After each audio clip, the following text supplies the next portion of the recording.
Teresa just spoke a lot about the youth movement against war and against imperialism from the U.S. And I'm part of the youth. I'm 18 years old, and the hard part of being a young person in this struggle is that a lot of people are going to look at you, and they're going to look down at you, and they're going to tell you that you don't know what you're talking about, that you can't know what you're talking about.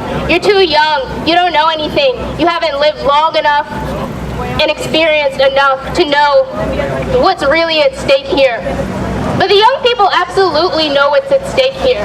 We have already seen time and time again throughout our lives what U.S. imperialism does to other countries, what it's done in the Middle East, what it's done at home with the war on drugs, what it does in prisons with slavery. We know what U.S. imperialism looks like. Our entire lives have been U.S. imperialism. We fucking hate it.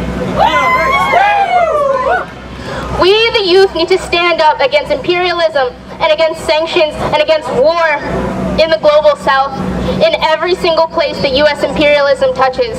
Like my comrade Sada says, every single place that the U.S. has its dirty, grimy, capitalist, money-grabbing hands in stands to be destroyed by it. That's all they want. They want destruction for profit, and we can't allow that. We can't allow profit to be placed over people. We have to stand with people all around the world, in Venezuela, in Cuba, in Syria, in Palestine. We have to stand with the youth, with the poor, with everybody who needs us. So solidarity with Venezuela and every other socialist struggle in the world that the U.S. wants to destroy. All right.